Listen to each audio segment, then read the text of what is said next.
coming out of COVID and looking at many different ways in which India can, not only strengthen itself domestically, but also play a much larger role in the world and in global markets. So, I think the way we'll do this is go around.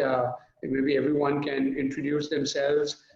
Share a little bit about what they are doing, and kind of talk a little more from an angle which will bring out different aspects on why and how family offices can participate in private equity structures, and even look at different aspects that will drive this engagement and really deepen it and strengthen it in the years to come.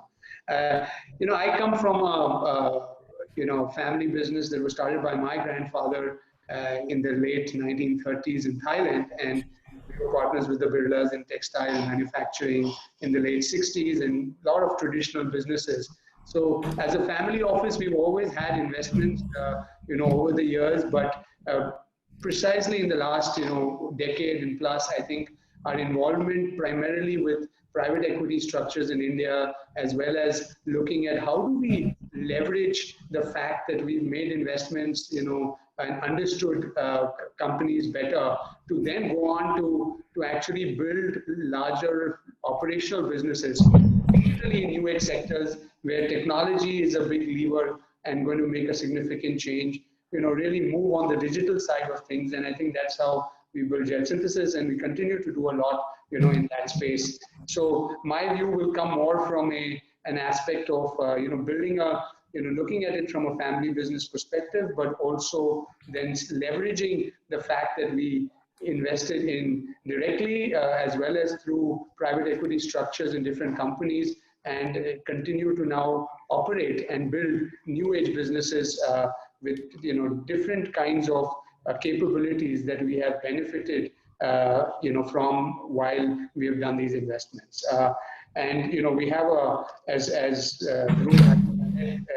three great people with us, and I think everyone brings a very different angle to this. So maybe Muru, we can start, with you, where you can introduce CDC, and what you do there, and really set also the global context in which family offices really get involved with, private equity structures. How is it happening in other parts of the world? And then we'll move to Gopal, who can talk more about the India experience, and then to Vikram, who's also, investing as a family office. So Muru, maybe we'll start with you. Thanks, Rajan. CDC is, for the people who don't know, is the British government's development financial institution. And from 2004 onwards, we have been investing in a variety of markets: China, Southeast Asia, South Asia, and Africa. Since 2012, we did two things. We focused only on investing in South Asia and Africa, although we have legacy portfolios in China and Southeast Asia. And we also added, we were only a fund of funds till then. And we have added the direct side and also some debt to our offering. So it's a full scale offering as a full scale DFI currently. Yeah, just to mention a few things about scale. So we are the largest LP, we believe, in number of funds that we've invested in India. So we have over 65 funds to which we have committed capital since 2004 was our earliest commitments. We have about $1.1 billion exposed to the private equity and sort of venture funds market. So that's briefly about CDC. So the perspective that I have is as an institutional investor into India. I'll talk a little bit more about how we've evolved in our thinking since then to be more developmental. But before that, just to set the context in terms of family offices across the world. Alternate assets has been drawing a lot of interest over the last many years. And that is mainly, I think, because people are looking for risk-adjusted returns. They want absolute returns. They're looking for better returns. They're looking for diversification. And they've also found that in times of crises like these, alternate assets, especially private equity and venture, have done better because they are able to make those interventions which are required to make companies sustain through these difficult times and then go back onto the path of growth. They have more levers to pull in terms of financial engineering than other businesses and than the public markets, and therefore they have done better. Even in terms of returns, if you compare the public markets, say the S&P over the last might be 10 years, I think pre-COVID, I'm talking a bit pre-COVID because otherwise one event distorts the whole thing. So pre-COVID, if you see, the S&P might have been delivering a high single digit to about 10% returns, whereas global private equity in direct private equities delivered about 16% returns and about 12% through funds. Alternate assets account currently, just before COVID, about $8.5 trillion dollars. Private equity and venture capital of this is estimated to be about $4 trillion dollars. And family offices have contributed something like 10 to 15% of the private equity and venture capital pool. Also, there was a recent study by UBS, which surveyed some of its high net worth family offices. And they said that 40% of their allocation will go to alternate assets for the reasons that I had explained. And of this, the largest chunk will be to private equity and VC. So direct private equity, they thought would account for about 11%, and about 8% would go to sorry, not fund of funds, but funds. And I think the second largest was real estate.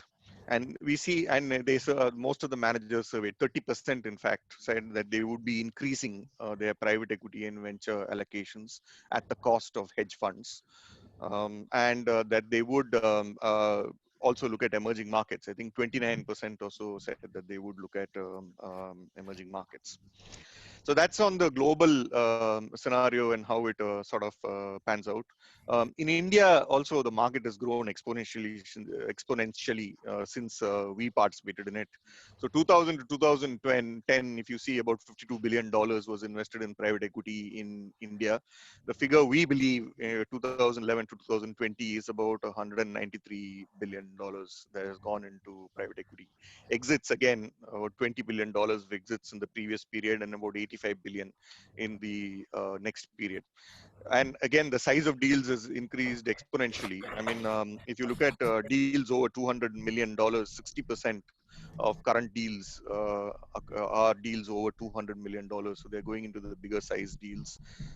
And whereas in the previous period, it was only about 15%. So I think things have moved on, and even in performance, if you see the average exit multiple in 2000, as late as 2014, was about 2.9 times. We think that now it's roughly about 3.9 times. So family offices also have participated in this, and I'll allow Gopal to talk a lot more. But the figures that I have is about, it's grown from about $300 million to about $1 billion, over $1 billion in the private equity venture market. I'd say venture has accounted for more of the Indian private family office money as opposed to growth capital.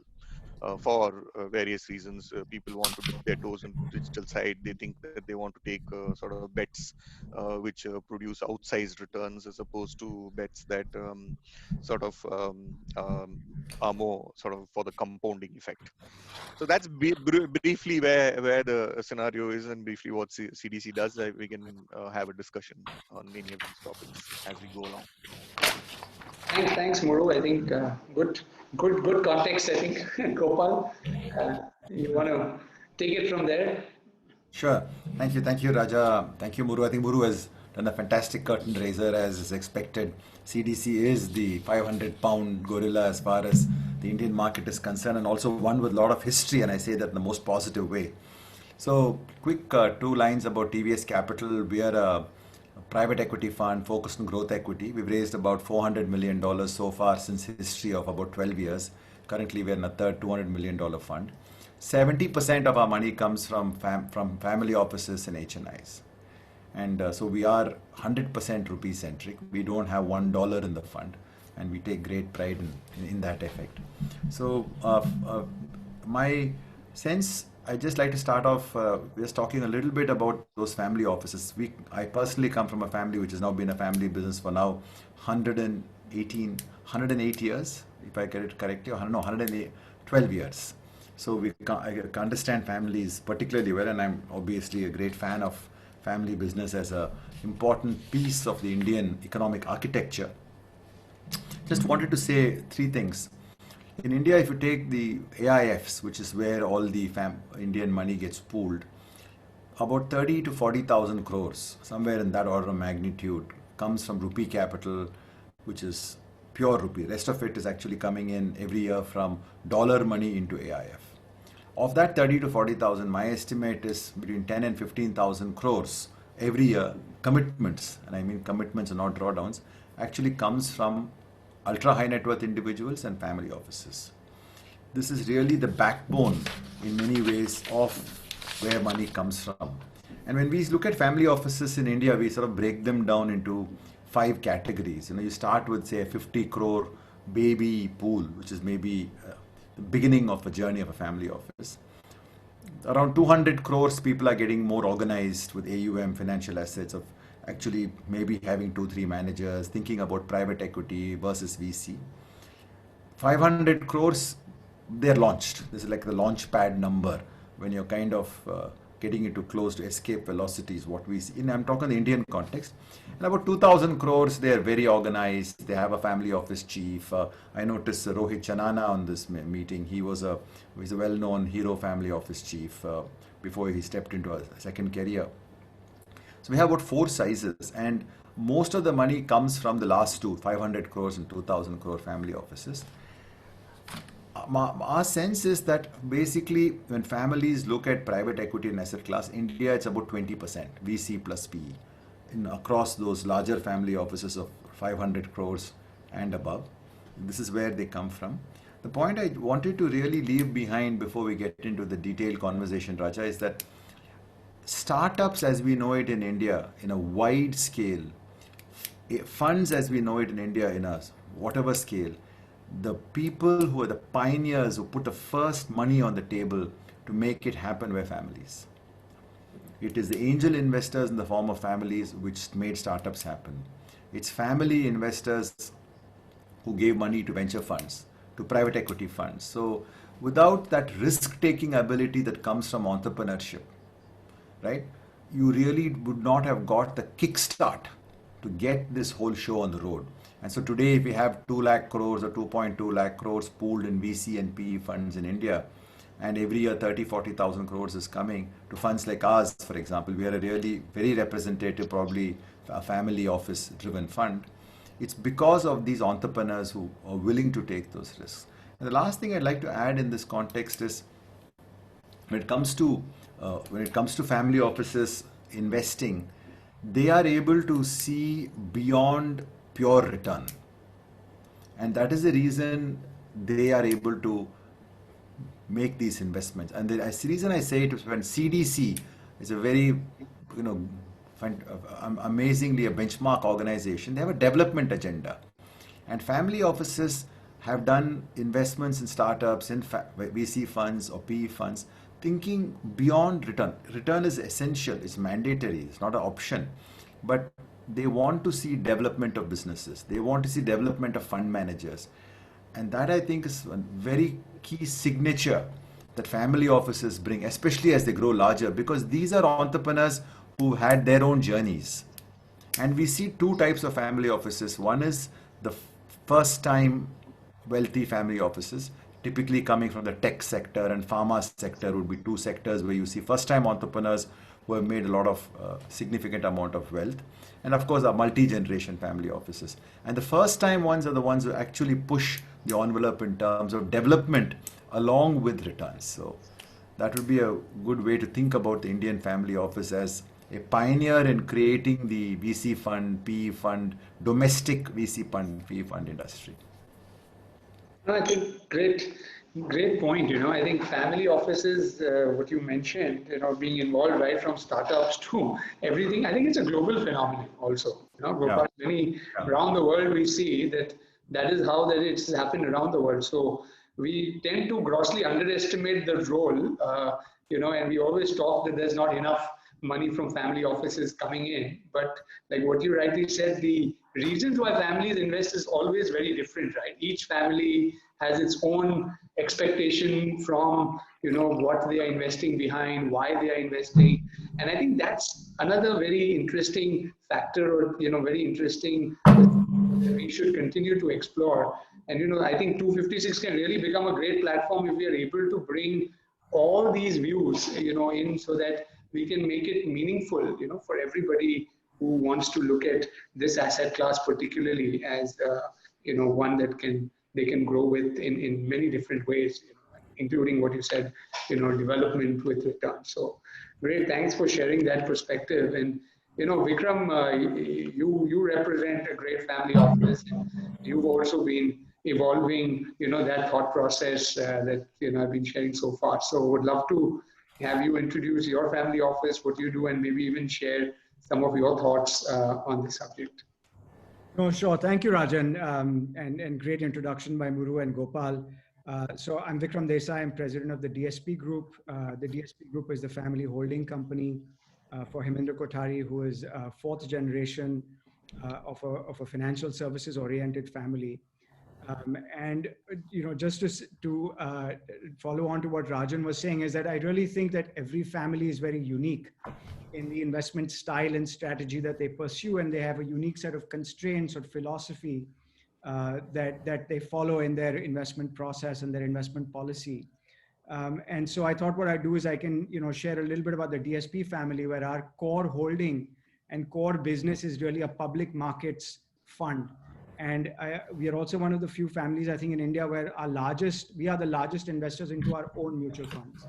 And so we do have a very unique position where we are completely owner aligned and investor aligned as a family holding company. So for us to think about diversification, we like liquidity, we are familiar with public market funds. And so the point that I'll make is that, in my experience, most families in India are very under diversified. So I think the case for private equity, and especially family offices investing in private equity, is really diversification. Most Indian families and portfolios that I'm familiar with have concentration in one single business. So they're extremely exposed to operating risk and India risk, or, they have a large set of real estate holdings. So the core observation that I want to make is that most families are overly invested in one single asset class, and therefore there is a very strong case to be made for diversification into private equity as an asset class. The second thing is that Gopal, as he correctly mentioned, I do think that the domestic families have a strong responsibility to really cultivate this asset class, to cultivate the owners, the investors, sort of build that asset class up, because Indian investors are not only under diversified across asset classes, they're also under diversified geographically and in many different ways. So they have a lot of India risk. And I think the domestic family offices really can take the lead on building out this asset class by, backing great managers and finding great transactions and managers to invest into. So that's the case for private equity. I think the case that sometimes makes it a little bit difficult is that, when Muru talked about private equity as an asset class in developed markets, the developed markets are large, liquid, very, very efficient. And so as public markets have gotten more and more efficient over the years, the private equity asset class has actually done very well because they had the ability to go in and actually extract the alpha, so to speak, because there's a high degree of efficiency in the public markets, and therefore private really can bring very unique operating metrics, governance measures, et cetera, et cetera. In India, the reason that I think this asset class has not grown as quickly as many would have thought or many would have expected is that actually the public markets still remain quite inefficient. And so there is a large sort of alpha generation that is still coming from the public market asset class. And therefore my sort of, input into this would be that to really invest well in private equity in India, you really truly have to focus and dedicated resources to finding the best managers like a Gopal or, many others that are out there. And also utilizing family private networks to originate and source very, very interesting transactions, and then co-investing alongside your managers. I mean, I'm running a family office today. I could spend all day looking at private deals, but that's not what we want to do. We actually want to allocate that money to a great set of managers and then really co-invest alongside them to find very, very interesting transactions where we can sort of add on. So I'll just pause there. You know, it's very unique to the DSP family, the way that we've approached our diversification into this asset class. But I'll just pause there. No, great. I think Vikram, you're leading us now into a great conversation, which is really how do you find the right private equity fund to invest into, right? Once, of course, like we've discussed that once we agree that a family office wants to diversify into this asset class, really, what's the risk versus reward, particularly in this asset class, and how does one ensure that you're investing with the right PE fund. And I think there's a lot of diligence. I mean, maybe Muru, you can share a great perspective, and maybe even others can, just make it conversational, because you must be doing a lot of diligence, right, as an LP into so many different funds. So, what's the process you follow, and how do you pick the winner? Yeah. I wish everyone knew that. Maybe even share some examples, right? Yeah. Things that went wrong. Maybe you don't take names, but things that worked, what didn't work, and why it didn't work. This could be something. So I think I had put it down to one overarching word called trust. So basically, in choosing the manager, it's just like a private equity fund choosing a company. It's all about management, management, management. The same thing is for LPs who are choosing a manager. It's basically a question of trust. It's a trust on two or three main levels. The first one is you trust the person to sort of have the competency to be able to do what he says he will do. Yeah, and then that into that goes the track record. Has he done what he said that he will be able to do, either in his own organization or in some other organization if it is a spin out? That is one important component. The second important component is his strategy. Family offices all come from businessmen. So is his strategy something that you are aligned with, and do you believe that that strategy can work, and will it work for you? And will the time frames that he is projecting to make those exits with all the grace periods that you should allow, will they work for you? The third thing is in difficult situations, and there's always difficult situations in business, especially in an emerging market like India. In those difficult situations, how has he handled the money that he has put to work? Has he stuck with it and delivered returns, sustained those companies, and contributed to that? Like that, you just go through a list of things. And then the second important bucket, I would say, is integrity and governance. So does he have the processes and systems to be a good custodian of the capital? Is he transparent? And what are the examples? You have to, all this is through referencing. We do extensive referencing by people who are given by the manager, but more using our own networks. And finding out whether in difficult situations, how has he dealt with? Has he been transparent with the LPs in terms of his disclosures, in terms of the valuations that at which he's holding the assets?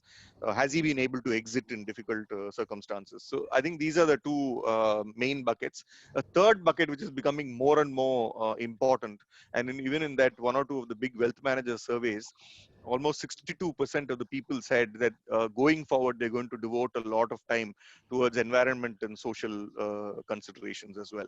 So for us as a DFI, that is an important third bucket that we look at. So it's all about competency, it's all about integrity and governance, and it's about the environment and social stuff that we would look at.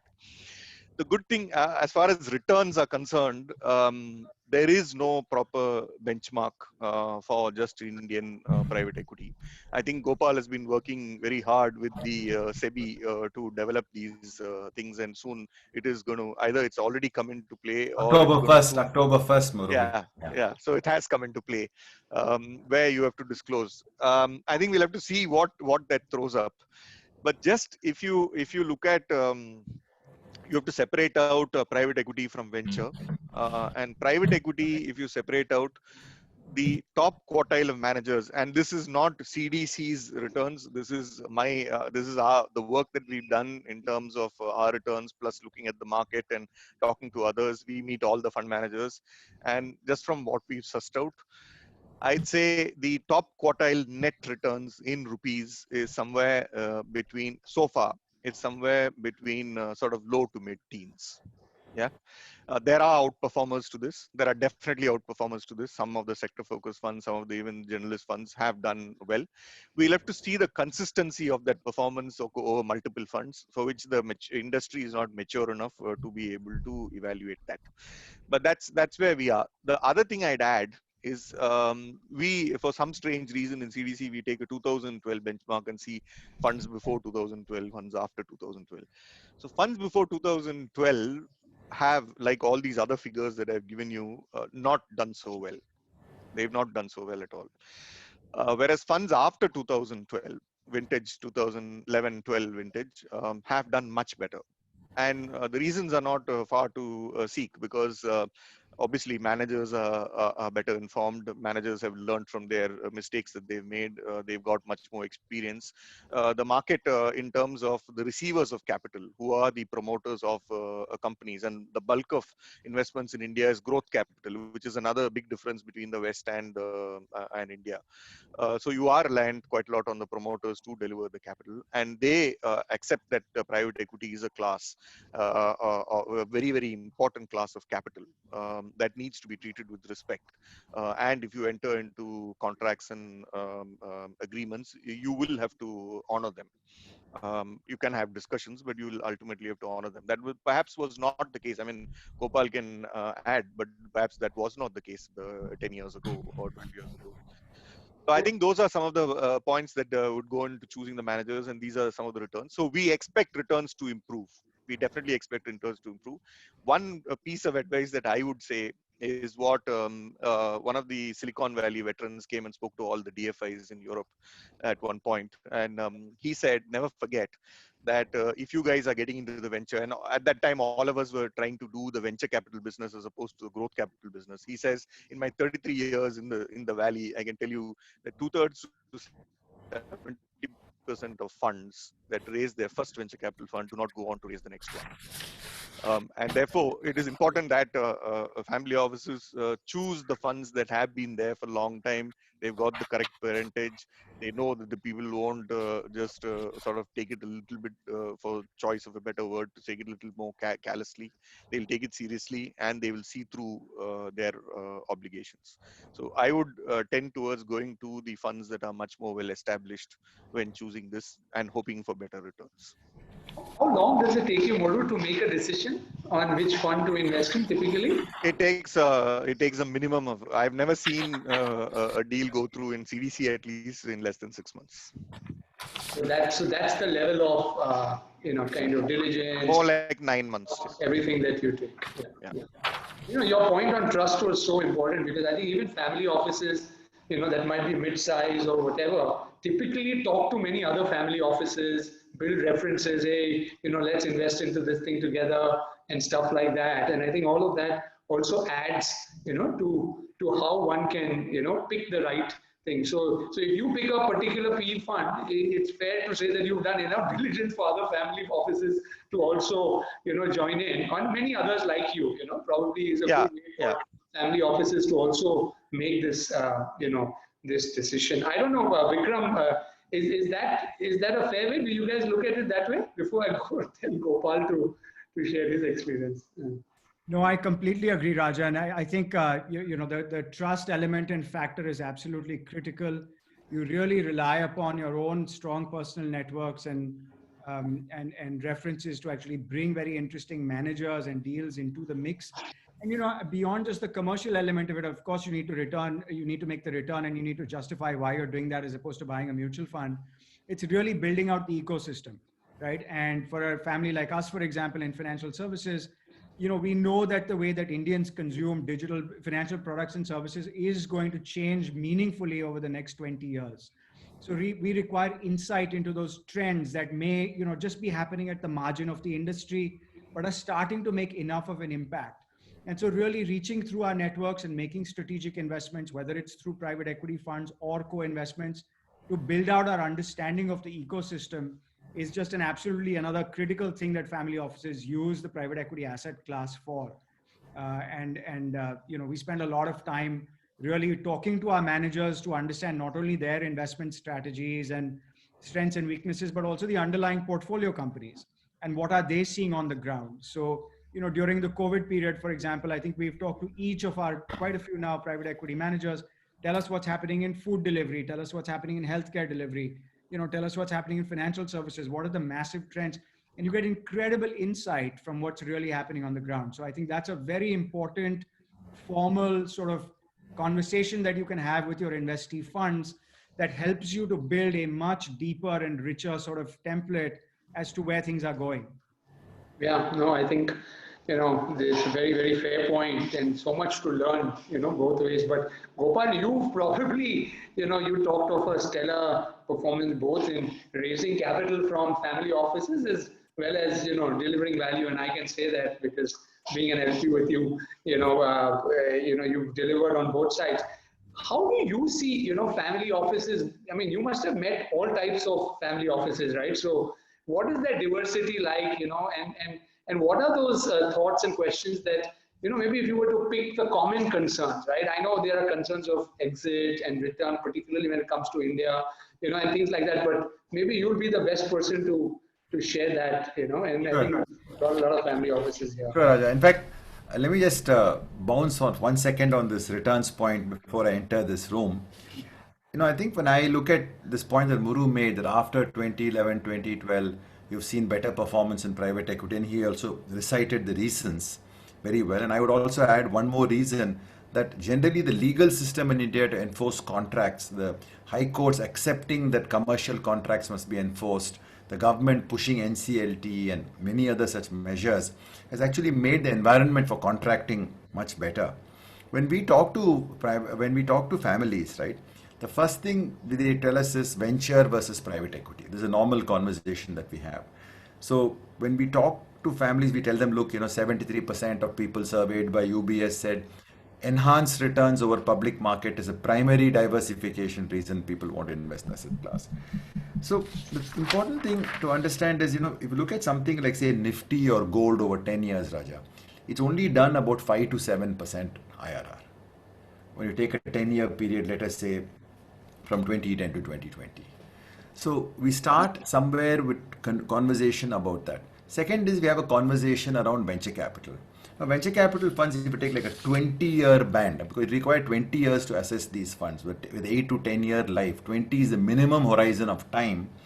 If you look at, say, 8,000 funds in America, across America as a measure, what you find is that the VC funds did a median of about 13.5%, and the median of private equity was 12%, right? But the average of VC was 23, and the average of private equity was 13. Interesting contrast, right? Even though the medians were the same. The reason is the standard deviation of the VC pool is 30%. The standard deviation of the PE pool was 4%. So I think one thing we do is the first step is we take data like this, explain why are you investing in PE? We don't know, but let's forget about what we getting a check from you or getting a long-term partnership with you. Why? I think that is the most important point in any long-term conversation. Now, when you meet a family like DSP, there's no issue. So the sophisticated families like the DSP family or the family that Rohit was representing, the Munjal family, they're very clear. They have an asset allocation plan. They know what the diversification strategy is. No issue. But even before we come to evaluation with the typical Indian family, first time, second time private equity investment, maybe first time in most cases I've seen, is to basically say private equity क्यों करना है? 5 साल lock in होगा, आप fees भी लेंगे, क्यों करना है? मैं तो सब बजाज फाइनेंस में डाल दूंगा तो सब ठीक हो जाएगा. So this is your opening conversation. You talk to them about diversification, you talk to them about Nifty returns, gold returns over time, you explain VC, you explain PE. So in my mind, that is step 1 in the conversation. I think the step 2 in the conversation is everything that Muru said. You talk about, the discipline of evaluation. We call it the 4 T's: trust, team, right? Team and track record. So we ask them to say, look, if us or anybody, look at the 4 T's. The 4 T's are what is very critical. Starting with trust and ending with track record, with team and team sandwiched in between. The second thing we spend a lot of time with them is to explain capability. Many people look at these 4 and the point that Muru subtly made, what capability have you demonstrated? Can you walk me through what you did in company A? How did you do? Where did you find this advisor from? Did you pay that advisor if that company did well, or the advisor was working for a fixed fee, right? That whole capability demonstration. How do you work? For example, today when we raise money, we show them our proactive origination work screens. How many companies in the funnel? Who spoke to that company last? What kind of messages do people type into the work screen? Right? The digital internal work operating system must be demonstrated. So capability, I think, is the second primary conversation you have. I would say that around the 40s, and this capability demonstration is finally how families get conviction that they work with you. Because remember, all these are entrepreneurs, whether the second generation or first generation. And once you get past the gatekeepers, who are the ones who protect the family money, they are all business folks. They respect capability. They respect how well businesses are managed. So you must demonstrate that in strength. The last thing I would say is, and I add to what Muru was saying, you're dealing with families. Families look for a comfortable relationship with the manager. Whether the manager respects families, whether the manager enjoys families. For example, getting a message from somebody, let's say in Vic's office on October 1st evening at 6 p.m., right?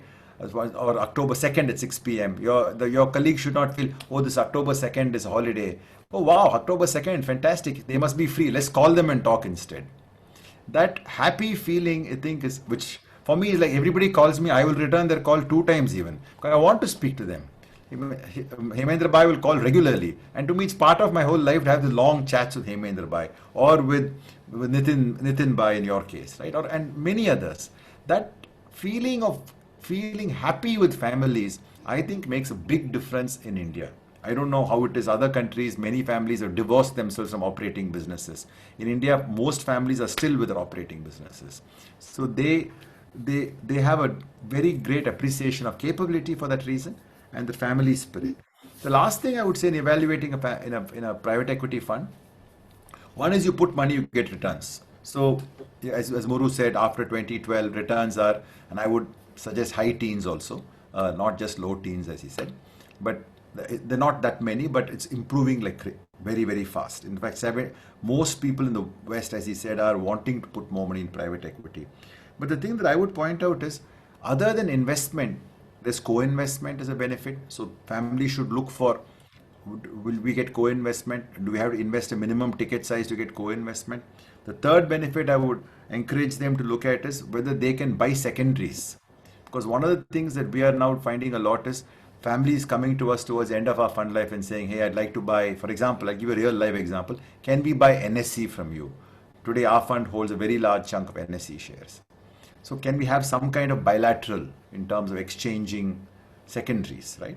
And the last thing that people come to us, which is very, very an emerging trend, and I think I'd love to share that with Muru and Vic also, Raja, is that people come to us and say, listen, I'm in this particular business. You also know about this kind of businesses. Can we co-create, to use our common guru, Professor C.K. Prahal's expression, can we co-create a platform opportunity? Could you help us bring investors together? We trust you. We know you have track record. But help us bring these investors together, and let's create an opportunity which you will also participate in.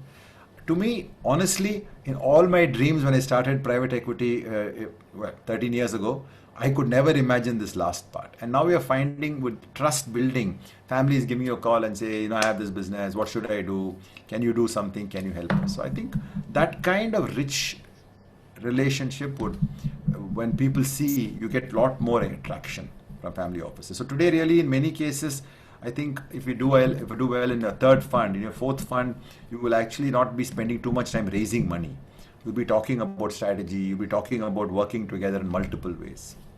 What you just raised, Gopal, as a last point is indeed very interesting, right? Because if you look at the future of, the role private equity institutions or managers will play with family offices, I think this is a massive, kind of a contribution. And especially at times like this, where there's so much uncertainty and change, right? I mean, many business models of so many family offices that have built great businesses over the years are changing drastically. And somewhere earlier we were discussing that the DNA, to kind of build new businesses or diversified businesses, and what will it take, in that changing environment is very different. It's not necessarily the top consulting firms will be able to give you that. There you just get data. But to make it happen, right, what you rightly said, bring the right set of investors, put the right kind of, things in place to be able to get a success there.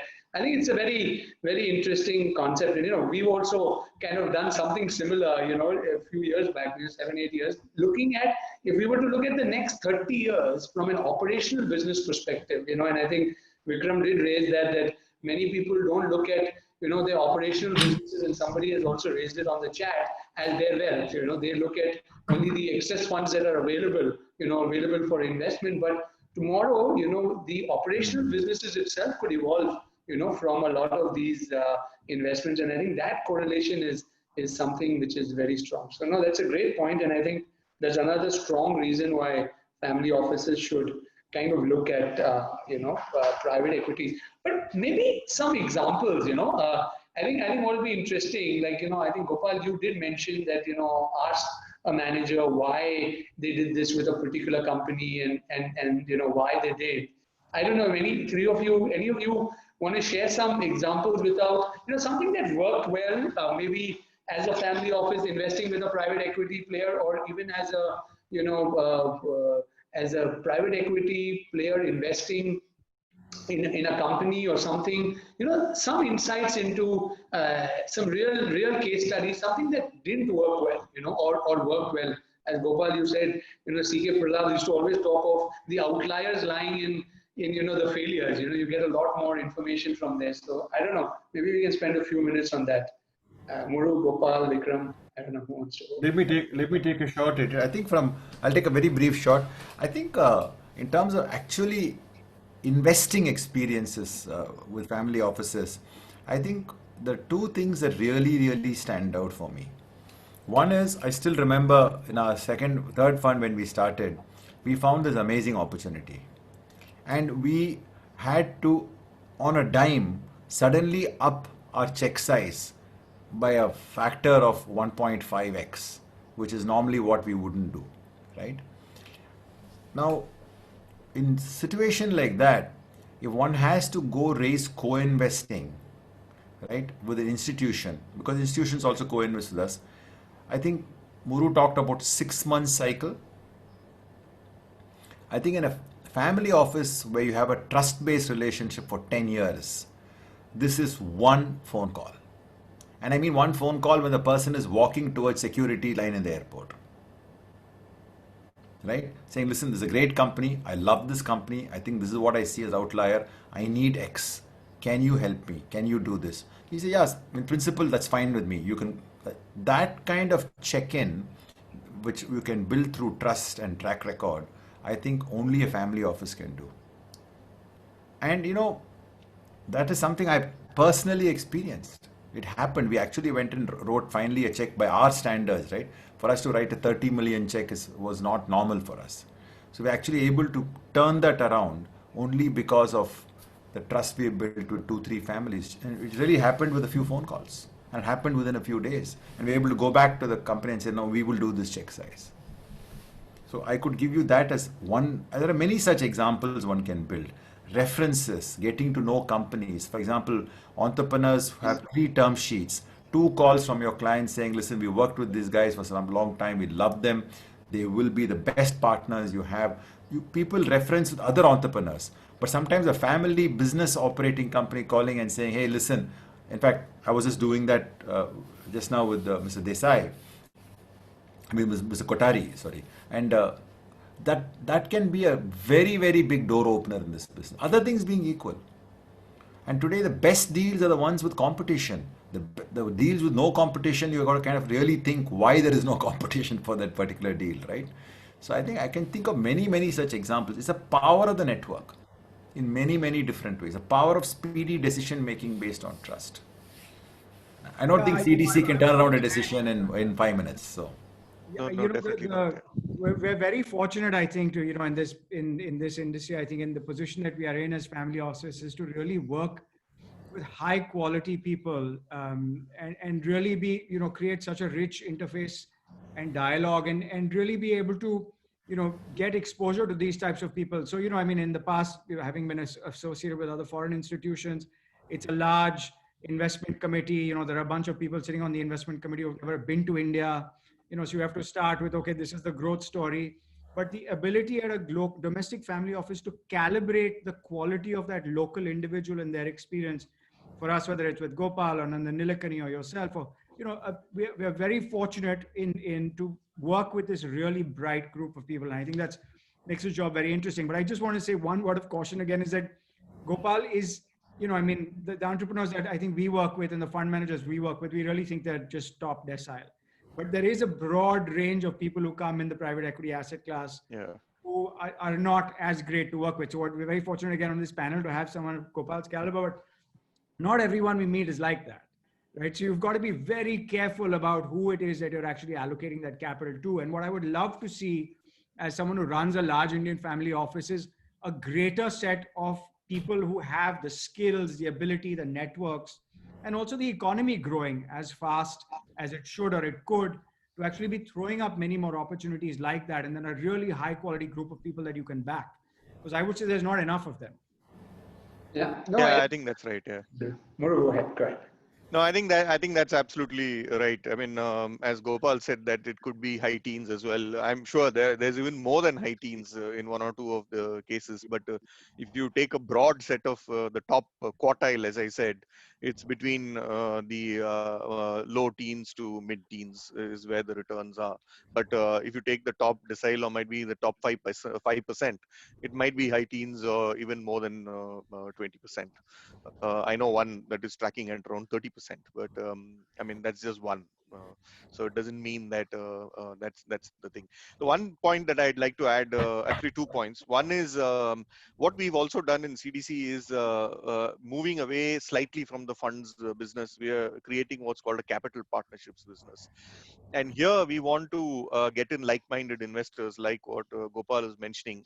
So the first creation of that is a renewable energy platform that we did, where we got GGEF, which is part of Everstone, and then we got NIIF and us, and we created a renewable energy platform. So in other sectors also, we are talking about this with the different family offices, with different families, or with different institutions. So going forward, I think there's going to be a lot more of that. That was one point I wanted to make, and we are happy to collaborate with anyone to look at these things and do this specifically, so long it is as it meets our developmental norms. But the other point that I'd like to make is we've been talking about things going very well, but things quite often go quite badly as well. And we know that because of the breadth of funds that we've contributed to. And there, if you are a family office, I really think you want to have one or two institutions who have co-invested with you, because they have to do the hard work of actually assessing what the situation is and putting all remedial measures into it. So we've gone to huge extremes of even removals and all, but I'm not, that's very few and far between. But even making restructurings and doing this, the hard work there, and to get the consensus and to be able to move it, I think you will need an institution to co-invest with. So that is an important point that people should remember. And that's especially so in the venture capital side, where the bulk of the money in many funds is only family offices. Yeah, no, I think that's a great checkbox, that many family offices may be following, but some may not, whether there are other institutional LPs, also, on the platform. But, what shouldn't a family office do, right? What not to do? Because like you were saying, Muru, something that didn't work or whatever, or, something on that lines. What should a family office definitely not do? I'd like to start, right? I mean, I think the first thing is they shouldn't believe in magic, right? Magic doesn't work in this business. So I think when I go to some family office, especially first time, right, there is a tremendous sex appeal that comes out of something like VC or early stage, right? And I think therefore, without understanding the asset class, they see the magic of it. Wow, this is happening, that's happening, this is amazing, that particular promoter. Private equity, and I'm only going to speak about private equity, unlike venture capital, is a really boring business, right? It's got only one redeeming feature, if I speak as a clinical economist now rather than a guy who loves private equity. Let me just drop that persona for a second, because I love private equity, and I think I only regret didn't start doing this at 30. But it's the simple idea, just consistent, repetitive compounders of money. All we do for people is, if public markets are at 11, 12 over a long period of time, we will give them 16, 18, 19. And therefore, when you come to a private equity firm, you shouldn't get into something, oh, the amazing person, look at the kind of companies, oh, they did this, they did that, they gave money to so and so. That magic. Second thing is, completely avoid FOMO. There will be more managers, like Vic has correctly pointed out. The need now is for more managers. Absolutely strong point. Managers are coming, will come. So if you miss out on one private equity manager, don't get excited. Don't get into, missing out. Your friend said, because families are networks, right? By definition. On WhatsApp, you will get information. This FOMO, sometimes I've seen people are, oh, that company, I have to give them money. I recently saw a raise by one of our placement partners where people are just writing crazy checks. And they got FOMO for various reasons, including the person said, no fees, only carry. There are a lot of questions to ask when somebody, if I go and tell Muru, no fees, only carry, Muru is going to say, red light, warning signal, right? Where is the team? How will they do this? So I think we have to be very, very careful on not getting into excitement and FOMO. That's the biggest issue, if you ask me, as far as the don't do list is concerned. No, that word FOMO was playing on my mind just before you said it. And it applies truly to venture, and nothing like what it is today, right? On every chat, someone saying, hey, what was that deal? How did I not get or become a part of this? Either through a institutional investor or even direct. And you're absolutely right. I think, that's where private equity and this differentiates. But, Gopal, because Vikram also raised this, coming from a family business, right, and being part of a business throughout your childhood, right from dinner table conversations and all, and then becoming a manager. I mean, we're just talking, right? There will be new managers coming. Where will they come from, right? I mean, I'm sure even Muru can probably add to that, because one is, your type, Gopal, which came like that, but, maybe we've seen different types. So just thinking, is that a worthy question for us? Yeah, I would sort of rephrase. I mean, I know Vikram asked that question, but I'd be more interested in sort of the existing managers sort of developing into better managers, and having learned from their experiences, and having a lot more sort of lessons that they've learned, which they can put to work in a better manner and enhance returns. There are spinouts, obviously, from existing houses, etc. I mean, there's been very successful spinouts recently. There was the Sequoia people who left and then set out A91, etc. So there have been successful spinouts, and some of them will be good. But it just goes back to this point about what family offices should avoid. And I think you'll need to back people for something that they know about and something that they've done, and not promise to do. I think they should have done it, and they should have had the experience to do it. Ideally in the same place, because I think of all the markets that we've seen, at least in the CDC universe, teams are the most fragile in India.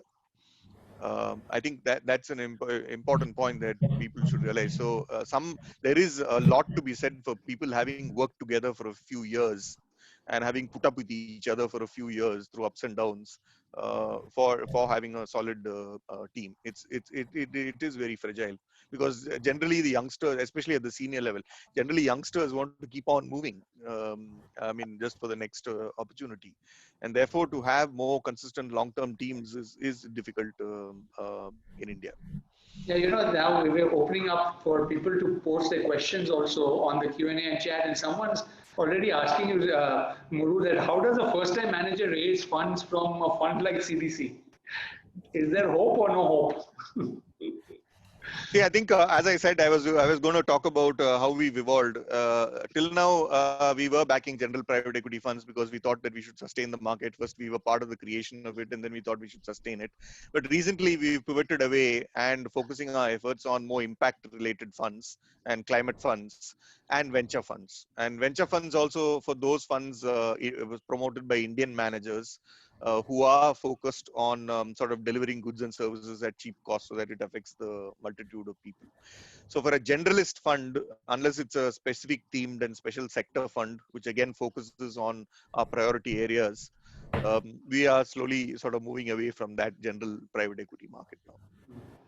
No, makes so whoever had asked that question got the answer. Someone also asking, don't you think there is a need for disruption on fund management like ETFs? So Gopal, to your point, lower management fees and incentives that are linked to exit. Is that, which is already there, but is there a disruption on that? Yes, sir. So Raja, I think there's one thing happening in India.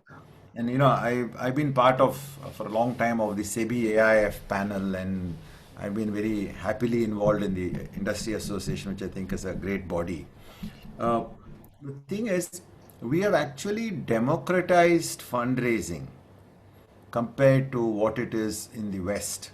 In the West, it is more elite families, like we take our segmentation, more than 2,000 crore or more than that, families actually having access to private equity or investing in. Slowly changing. Wealth managers offer various schemes, but in India, directly in the fund, people investing 3 crores, 4 crores, 5 crores over 4-5 years is actually quite a bit. For example, as we are going to the end of our fundraise right now, we are not raising, but people come to us. So many people come saying, I'm this family business, 2 crores, 3 crores. So there's a democratization taking place. Now, if we logically build on this pattern, why can't we have a fund which is a permanent capital vehicle in India? If the management team is good, why can't we go towards a fund which is listed, where the units can be bought, just like Mr. Prem Vatsa's fund in Canada, which Vikram knows very well. That, I think, could be one direction that we could do. Why can't we have a digital platform where AIF units are available subject to certain track record, subject to certain seasoning, second fund, third fund, not first fund, whatever could be the criteria. So I think that democratization may happen in India. For example, this public market benchmarking, which obviously I'm just so delighted about, of giving the data to SEBI appointed agency on what your fund has done every 6 months. It doesn't happen anywhere else in the world. And to quote our common guru, C.K. Prahalad, he always said, don't worry about the best practice, create the next practice. So I feel a lot of the next practices may happen in India. Availability of funds on platforms. For example, the platform called Let's Venture. Maybe tomorrow Let's Venture will offer AIF units.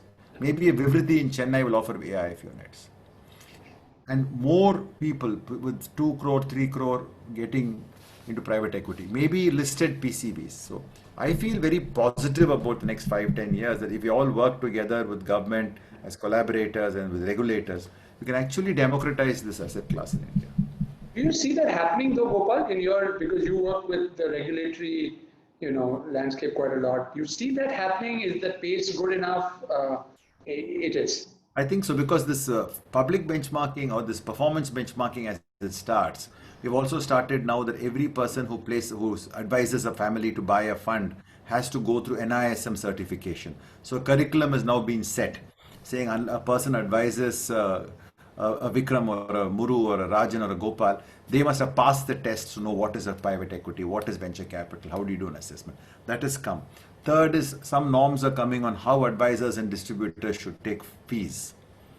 So as all these things evolve, I think you will actually find more and more regulatory changes coming, because those basic infrastructure, the safeguards are required for the regulation to change. It's not the regulation should change first, it's the infrastructure should come first.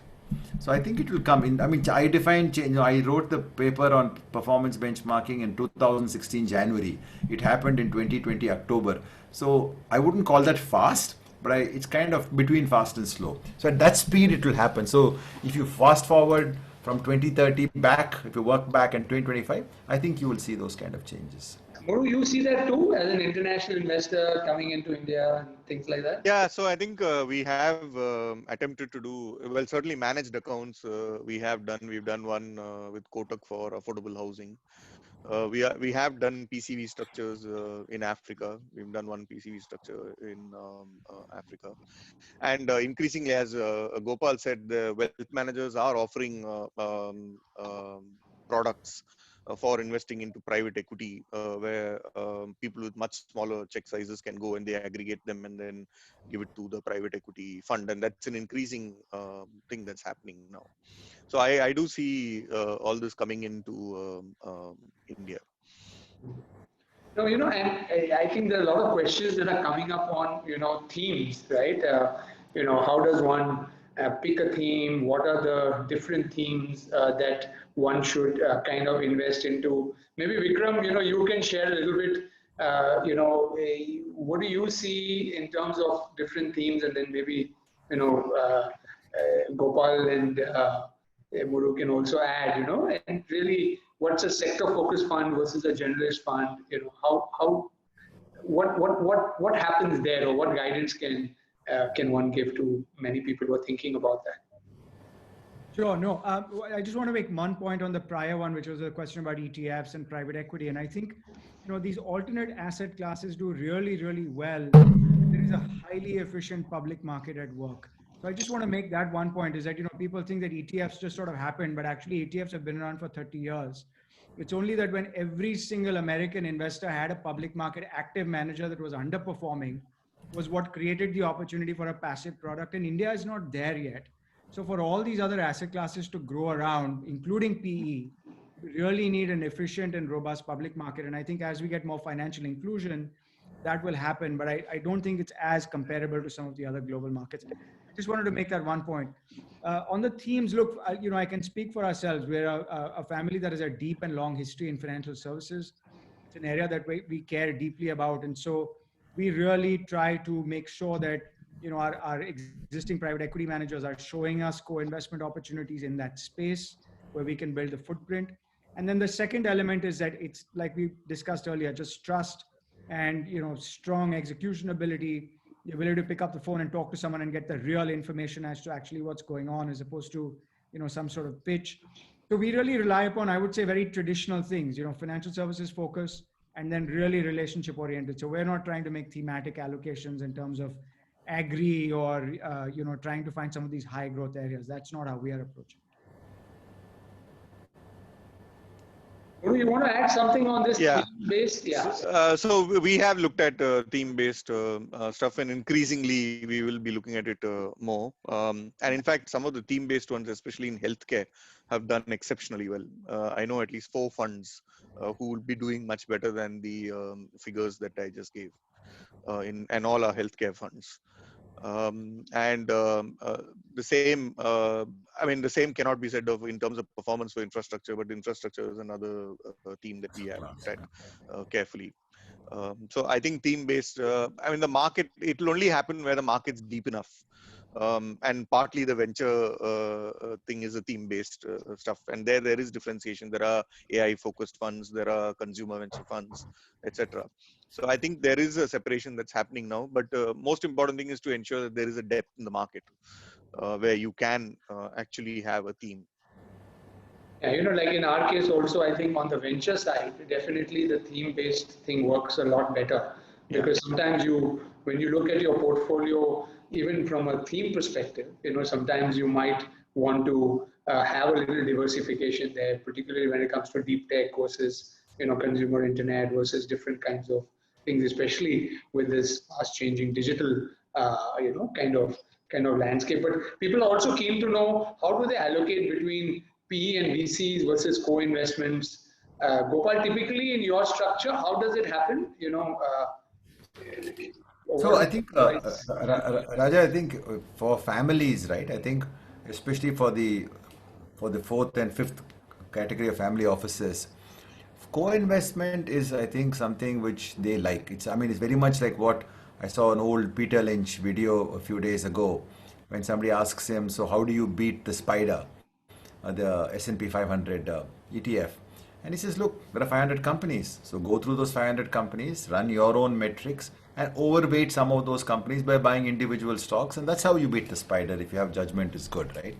So that same philosophy, I think, applies here. We are making 10, 12 investments. Families may look at that numbers and say they may have a different view about some of the investments outperforming. So you can always buy the outperformers.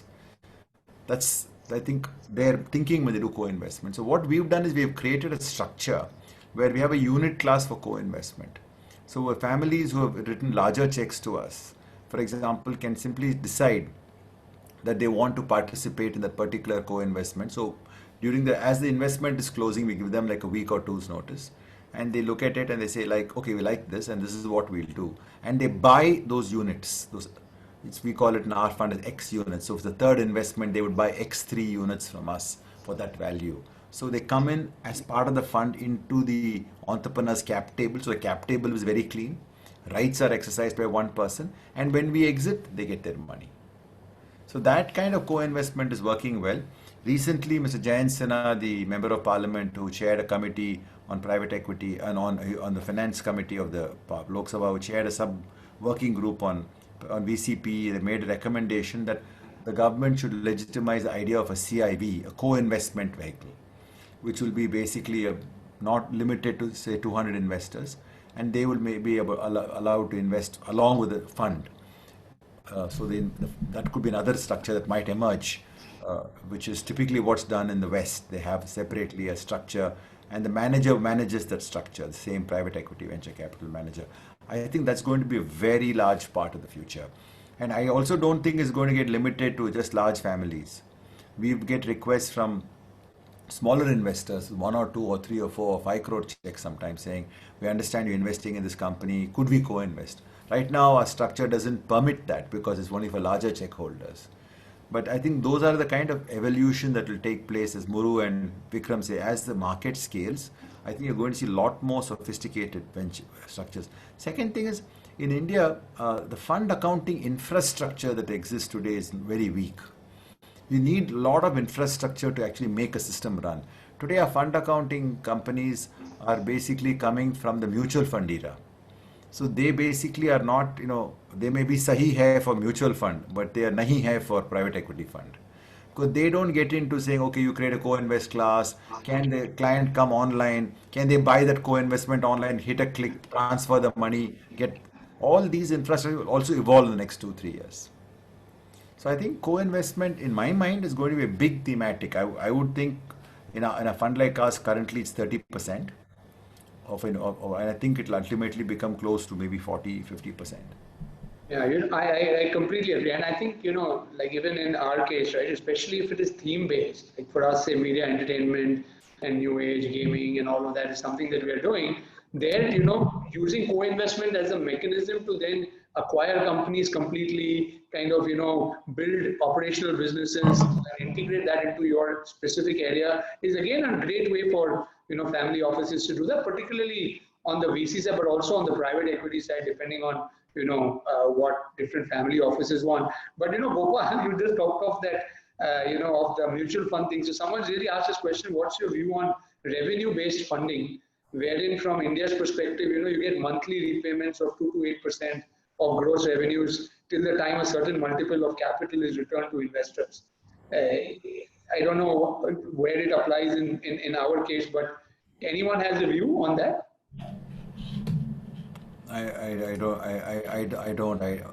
Maybe Vikram or Muru does, but not mine. No, I don't think I have a view on that. Yeah, I just thought, but since someone had put it, I thought maybe it could be worth. I would say, Rajan, that in the past we have seen a lot of private equity deal structures where family offices get a significant yield, and there's sort of you get a 6 to 8% yield structure and share some equity upside. Those are certainly very attractive structures, and I see quite a few of them in the private markets in India. A lot of deals that come to us as well. But I'm really not sure what this specific question is referring to, so I don't want to get into that. Yeah. And there's another question: how do you view family offices with a strong VC track record, institutionalizing themselves and then raising outside capital in a GP-LP structure on the back of that private track record, right? I think the private track record of investing smartly with other funds. Is there a play there for family offices? When we started our fund, everybody thought this was the TVS family office raising third-party money, and that's where it started. I would defer to Muru on this, but in my mind, when you're managing third-party money, there is a subtle but enormous difference in terms of the DNA with which you operate.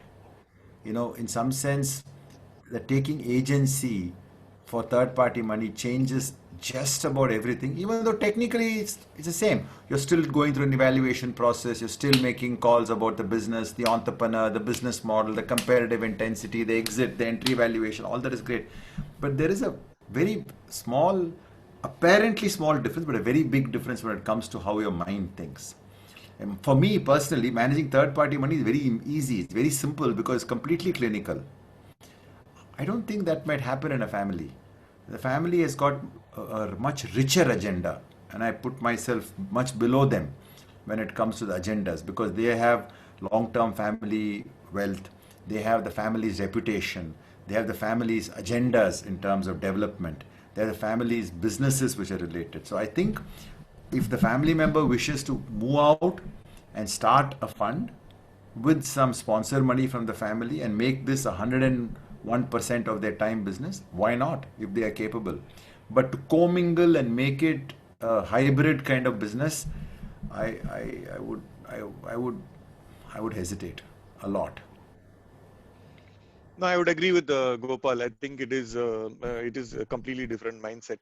Having said that, there are a lot of multi-family offices in the West also. There are families who started off with their money and then have added other families' money. I mean, there are big names like IKEA and maybe even LGT grew like that, etc. So I think there are examples of that, but it is a completely different mindset, and how you deal with it and how you scale that up is important. I think in a lot of cases, even in family offices, there's this next gen, and how does one, bridge the gap between generations, right? Sometimes even that could be an interesting topic to discuss. I don't know if any of you have a view on that. Then my suggestion, Raja, that will be actually for Dhruv a very good separate panel discussion. Yeah. So I think developing a next gen strategy Yeah. is very, very important, and we are just beginning to spend time on it. Yeah. And we're engaging in a limited way. It starts with even internships, it starts with a small group exposure to a set of ideas. It starts with listening to them as what they are seeing through their eyes and minds and what we can learn from them. So, I think it's a whole seminar by itself, and it's a very, very important area for the future. No, no, I agree. Yeah. I would say also that, I think the real trend to watch in the next 10 years is that there's this huge generational transition that's going to happen. I mean, not just in terms of age-wise, but also this, I think literally since independence of India and liberalization, the most significant intergenerational transfer of wealth will actually happen over the next 10 years. Because really a lot of the wealth that's been generated since liberalization is really now when it'll sort of change hands. And I think it's just critical. And coming back to the focus of the panel, which is private equity for family offices, I mean, today, let's say even if I wanted to do, 20% private equity allocation, I'm not saying I want to, but there is so much of generational understanding of how investing in India works. And a lot of people have always gone through the traditional options. Why should I pay this guy fees? What can he do for me that, I can't do on my own? What deal is he going to originate for me that I don't see personally? So I think as the generational transition occurs over the next 10 years, like Gopal correctly said, this is something very critical to watch, because the propensity to allow more professionally run managers or other people from family backgrounds who raise their own funds, the new economy and the digital transition that's coming, these are all very, very important trends. Rajan, the last 5 people we brought on board the firm, the last 5 professionals are all 36, 37 or younger. So I think part of it actually is not just having a strategy for next gen. It also means molding your own firm to be adaptive to the next gen. So there are lots of issues there.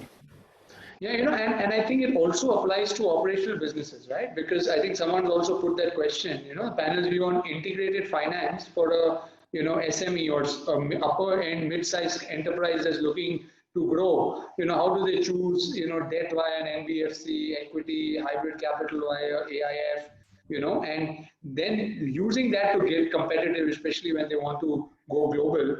And I think someone's asked the question with specific to sectors like food, pharma, and security or strategic warehousing. What's the best way to to finance growth in such areas? I don't know if you have any thoughts on that, Gopal, or anyone. I think those decisions people are now beginning to, as far from the firms which are raising money, is you're referring to how they should, what kind of structures they should use? Yeah, I think it is about companies that you invest in. Are those companies open to accepting private equity, right? I think, Raja, that's a big change what Muru was referring to. Today, you'll be amazed. I just had in fact, I was mentioning last week, I called a third generation firm in Bangalore, extremely well reputed. In fact, their building was a hallmark, was a landmark in Bangalore. You go to, they say, go to their office, you go from there type of thing. I just took a call. They are manufacturing a completely new product category, which is arms and ammunition, right? And I said, let's make a call and see. So I went to the TVS family network, automotive suppliers. They know everybody. They got the call arranged in a few minutes. And I basically said, what are you doing? And what? He said, oh, you're in private equity, right? We are looking to raise around in a couple of years. So let's talk about this. I think that is the change, where people are now thinking of their strategy and private equity having a role in that strategy from many points of view, which we don't have to get into. But I just think that acceptance has become like total. But there is also probably, this baggage, right? There are so many companies, traditional companies that have been around for a long time, right? Who have only leveraged debt, really looked at it differently, medium to kind of growing large, right? And they do have a little hesitancy when it comes to taking money from a PE firm, etc. Have you seen that, or anyone, maybe Muru? I would say for the first generation, that's true, but as generations change, right? Yeah. That's where those transitions are important. Then there's a very different approach. But the generation that's built a business, I think, honestly, in our firm, when we invest, we call our slogan as empowering next gen entrepreneur. And what we mean by that is a professional who's moved out and started their own business with maybe a Series A from a VC typically, so that there's no such issues.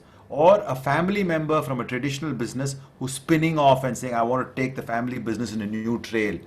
Both these categories of people, you have no issue with acceptance of merchant capital. We have no issues. Got it. So part of the places where we have to go to is Bangladesh, and this issue is there in a big way in Bangladesh.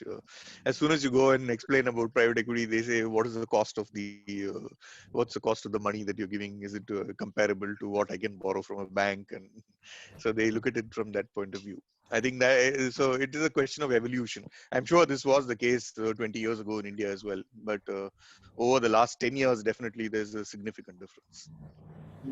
There's an interesting question. Someone put, do you see some new emerging structures of funds that would buy out LP positions in other VC funds?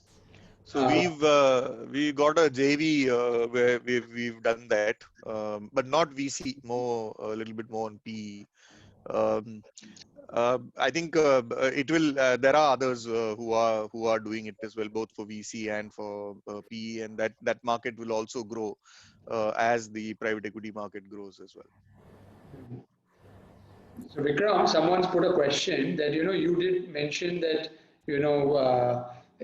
most families do not take their core business as a part of their wealth, right? And we talked briefly about it, but is that really the right way, for companies to look at it? Because maybe you divert on one side, you invest, into different private equity firms, others to diversify, and then in your operational businesses, you are kind of giving up positions to others.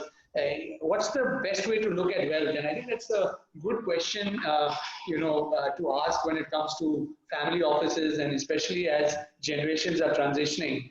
Are people taking an integrated view on wealth? Yeah, it's a great question. Look, I think I've certainly seen the younger generation think about it in a much broader way. But I think for a lot of the older generation that are, or I shouldn't say older, but sort of the ones who've created the wealth or started the family office, for them, their core business is like a black hole. They don't consider that, it's all the excess money that I have. Really, the way that risk profiling is done in India, and whether it's the largest investor or the smallest investor, for whatever reason, they don't actually use their core business sometimes as their main exposure. And so it's interesting. But I think, Rajan, to answer your question, it's really very unique, and so it differs from family to family. So there is no right answer, but it's something that requires a far more holistic approach to actually evaluating what your risks are. And I mean, we see this in many different ways. I mean, if you were a textile entrepreneur or someone who went to the banks, kept a small amount of equity, thinking that certain industries would do really well over the next, I'm talking 10 years ago, you actually made a heavily levered bet using very little of your own equity, trying to boost your return on an industry that essentially went away, right, or got competed out. And so you made a heavy bet into your core business, assuming that growth will happen, and now all of a sudden you have a bad debt, right? And there's this huge amount of cholesterol that we have in the public banking system. So my point is, you just need to make those core bets on those businesses. You have to treat those like investments and risk. And I think a lot of people just sort of oversee that. They ignore it. Raja, maybe on a lighter note, if I could take this. So, if you go to Indian philosophy, we have three systems of philosophy. So, we have Advaita, we have Vishishta Advaita, and we have Dvaita.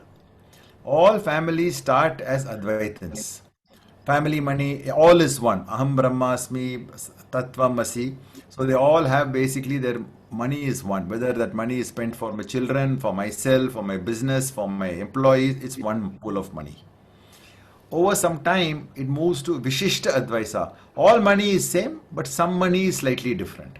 Let us say I'll give it to a wealth manager. He'll say, हाँ वो ICICI से Avendus से आता रहता है तो कुछ तो दे दो उसको. DSP से आता रहता है, Julius Baer से आता रहता है. That is a beginning. So this is some slight Vishishta Advaita, special Advaita.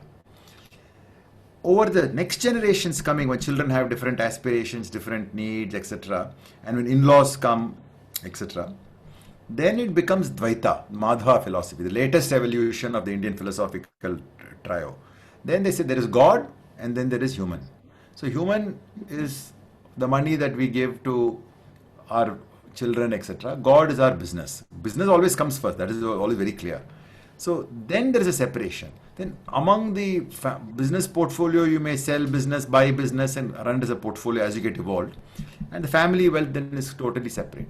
I think that progression in a lighter vein, putting a very serious concept, is how I always observe families go. Yeah, but I think you're absolutely, but it's probably going a bit further, right? And I think now that entire definition of wealth itself, is changing. And you see, you're right with next gen, and it's probably going beyond, right? Is wealth meant to be, just return? So we are talking of risk versus reward in private equity versus VC and all. Many family offices, many generational leaders are thinking, what's the impact I'm creating?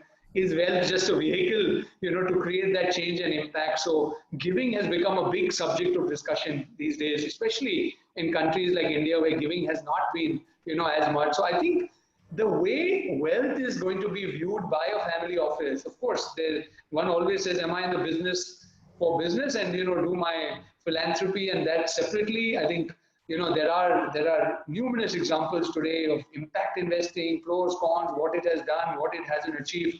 And I think this topic can itself again be another thing for Dhruv to take on. So Dhruv, we are giving you a lot of different subjects that you can, engage institutional investors, family offices and others on to enable people to understand, I think, what different people are doing, right? I think the best way of learning is to understand deeper, theories or, the basis or the hypotheses of LPs, hypotheses of institutions, funds, and so many others. But, I just see that we've hit our 8:30 time, but maybe one last, comment from each person before we close. I think it's been a long 90 minutes, and I know we can go on for another 90 if needed, but maybe we just go around and, get a closing comment from everyone. I think as with the rest of the world, I think things are, India is also going to sort of mature. The private equity market is going to grow. We are very optimistic about it. Returns are going to be much better than what they were before, especially for rupee investors who don't have to factor in dollar depreciation. I mean, dollar depreciation in our portfolio, even in some instances, is as much as 5 percentage points. So it's 30 to 40% less than rupee returns. So given that, I think the family offices will have to play a major role, and domestic money has to come into the private equity market to sustain and grow it to the next level. So we are very optimistic. So Gopal, before you give your comment, there's also a question from Anshul Goyal who's saying that can you give me some recommendation on PEs focused on manufacturing that are raising funds currently that could potentially offer co-investment opportunities for manufacturing related industrials and auto parks. So maybe that answer and your closing comment. I think basically, in my mind, the future in India for private equity is super bright because people will want more and more allocation for diversification reasons, and wealth is growing dramatically. Domestic capital will come. I'm sure you will see lots of institutional insurance, PFRDA, NPS kind of money also slowly come into this area in addition to what families have done. But coming to the specific aspect of family offices, I think working with families is a privilege because these are the people who are building the nation in many ways with their entrepreneurship. So I would say to every VCP firm, whatever you do, you might take domestic capital, do go out to families, take some money from them if they find that you're fitting the bill as far as they're concerned, and engage with them. You will learn a lot, you will enrich yourself, and that may be a very different signature that India may have other than having institutional capital which comes with its own rigor and discipline. But the richness, the networking, the learning, I would say it's a privilege to be working with families, and everybody should go to families to definitely raise money. As far as manufacturing is concerned, I would say wait for TBS Capital Fund 4 for sure. This answer. I think my own sense is manufacturing may tend to go more towards control and buyout than growth. I don't have enough data and information to actually make that. I can only propose it as hypothesis. But right now, that's what I would see right now, because most manufacturing industry, as they're growing, attract a fair amount of debt, and they're able to leverage much better than many of the service or consumer internet type businesses or finance. So I think they may be maybe a little bit later in the curve. Control is a fabulous option today in manufacturing. If you really have capability in your firm to manage manufacturing operations, phenomenal opportunities are available, and just phenomenal, whether it's defense manufacturing, whether it's automotive manufacturing, and shortly I think you'll find it in electronics manufacturing when you see companies which are so overpriced in the public market, electronic manufacturing, and coming in a big way with Atmanirbhar Bharat. I think manufacturing is a great fund, and I would love to do a big significant amount of manufacturing in Fund 4, and I hope others beat me to it and give money to manufacturing as well.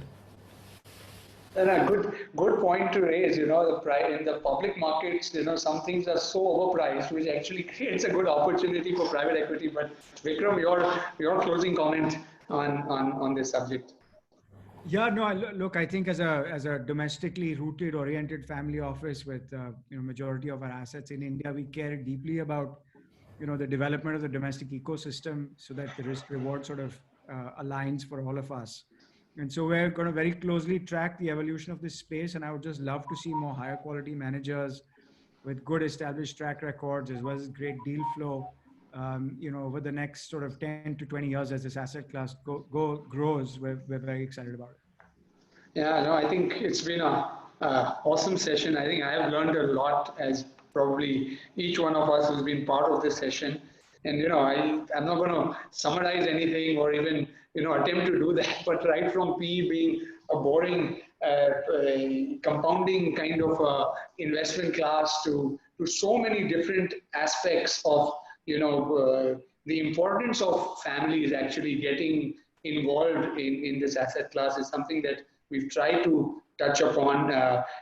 Families are the backbone of everything that happens, not only in India, but around the world. And I think what this can ultimately lead to as families and private equity firms come together is only for us to discover in the years to come. And I can tell you that it seems that the future is indeed very bright, and so many different innovative structures. I think a progressive regulatory framework enabling that next generation coming in, fast, a lot of change happening today, generational change, happening at a more rapid pace, timely kind of a thing. So I think there's just so much, to take away. And thanks everyone. Thanks Gopal, Muru, Vikram, and Dhruv. Thanks for getting all of us together to have this chat and conversation. But keep growing this network. I think we discussed a lot about network and how do you really build a trusted network, and I think 256 can really become that platform and encourage you to see how you can continue to grow and build this. So thank you everyone, and back to you. Yeah, before we close, I would like to mention and thank Mani sir from TVS for setting this up for us. So he was the person who actually got everyone together. So yeah, that's a loss. Yeah. Thank you, Raja, for Thank you. excellent moderation as always. Yeah. And You are thank you absolutely everyone, so good. Gopal sir, Vikram, Muru, and Rajan, for this amazing insight. And I think this is one of our best family office sessions we have done in the last 4 months since we started this. So yeah. We'll make it better and more meaningful. Thank you, Rajan. Yeah. Thank you everyone. Thank you. Thank you everyone. Thank you. Thanks a lot.